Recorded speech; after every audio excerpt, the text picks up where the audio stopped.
there is the mecha dogs coming out. Yep. Wow. But guys, always buying rares, hey? Crazy. But yeah, I mean, look at this one's quite high. So your cheapest entry is effectively Meebits by far. Yep. If you want to get into the ecosystem. Great. All right, so let's talk a little bit about Bored Ape Yacht Club, and this is when we can chat about anything Bored Ape Yacht Club. So the first thing is they hit 1 million Twitter followers. So if you have a look here on Twitter, I mean, if you think about it, in 16 months, they've built something from zero to having 1 million legitimate followers on Twitter. It's incredible. No matter what you think of anything that they do, you've got to give credit where credit's due. And to get from 0 to 1 million in 16 months is absolutely incredible. Yeah, bro. Philip isn't even contributing to the cause. He's not even following Bored Ape Yacht Club. No, fuck them, man. No, I'm joking. I'm not following them either. I'm not following them. There's nothing to follow them for. Well, I would love another Bored Ape at the right time when it gets back to the point where, the level that I bought it last time, I will buy in again. And if it 2x's, I will sell it again. I still can't believe that shit, dude. That happens so fast. Just like casually pull in an 80 ETH profit. It's like, what the fuck? It depends, dollar ETH, but yeah, it wasn't 80 ETH, but fucking crazy. Yeah. So they did a couple of things, and I've noticed this a lot. So first of all, they had a Twitter space, which since I've been here, they've never had a Twitter space. So to celebrate their you see guys are making products out of their Bored Apes, and that's sick, dude. I like that. Yeah, that's the value of IP rights, and the fact that it costs so much to get one means that it's high end stuff, because you can't, it costs you $100,000, $120,000 to get a Bored Ape, so that really makes the barrier to entry quite high, and only guys who are interested in building good stuff typically are doing it. So I mean, you just get out there. That name goes everywhere. Hell yeah, dude. That's how you do it. I mean, that's how you do it. You just build up a little bit of FOMO, a little bit of like attention, ramp up a little bit of marketing. Like what I'm doing with my clothes, like I'm going to be selling the red hat as part of this first Joy's Kingdom clothes drop. So I've been wearing the red hat a lot, but also if you want to get the silver or gold hat, the gold or tan hat, the ones that you see my videos that I wear all the time, the only way to buy one of these in the next drop is to own the red hat. You have to like show proof of ownership there.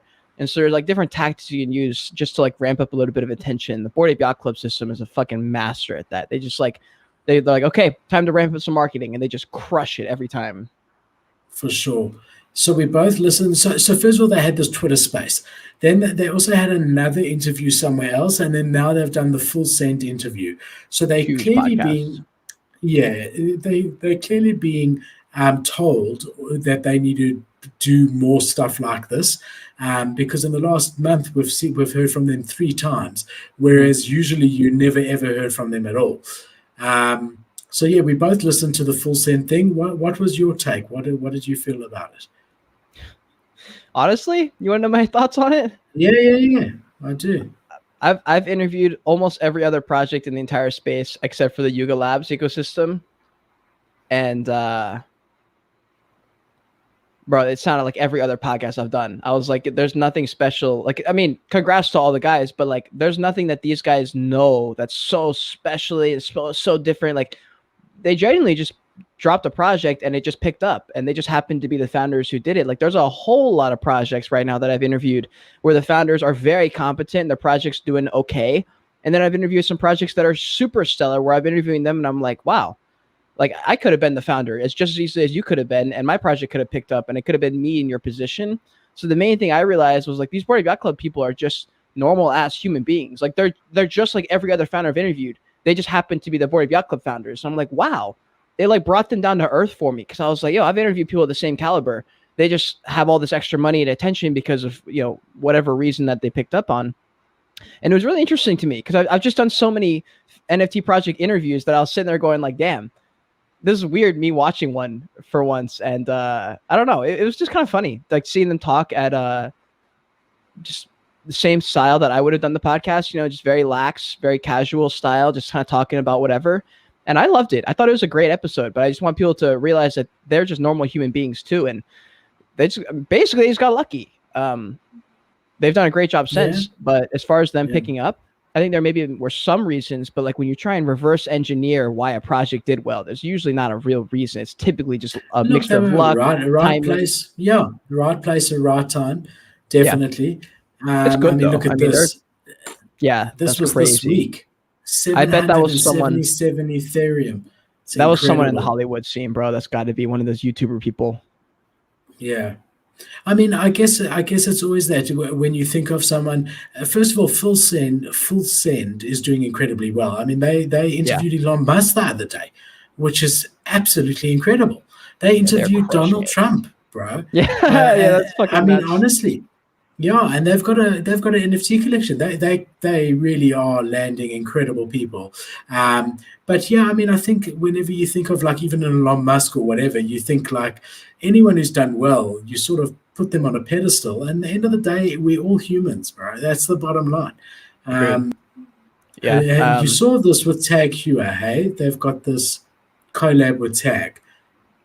Dude, honestly, after I did that podcast, or after I listened to that podcast with Bored Apes, I got really fucking sad because I was just like, why the fuck did I not buy those fucking apes a year ago? Like, I was there. Like, why didn't I just buy them? And I got really come on. So I started thinking about that. And then I was like, man, it was so like the one thing I will say about that podcast is it was really cool hearing them talk about the first days when they were like, yeah, we dropped this project. Everyone jumped into Discord and we were just talking and vibing and doing this project. And I was like, man, that would be so cool one day to be able to do that. Obviously with all the attention comes FUD as well. And there's opposite sides. Then you have to start working. But to like have a community of people just fuck with the project you dropped, that's such a cool feeling, I bet, for them. So hats off to them for being able to do that. It made me just be like, wow, that's so fucking cool that they dropped it a year ago before the attention was there. And it wasn't something they were trying to reverse engineer to make a bunch of money. They were like, let's just drop these fucking monkey pictures to see what happens. And that to me was really cool. But I think I'm going to have to get into this ecosystem. I'm going to have to get a mutant ape at some point, I think. And I really hate that I have to do that. Successful. I mean, they were saying it took them like over a week to sell out, Yep. But for anyone who hasn't watched it, I highly suggest you do. I mean, wow.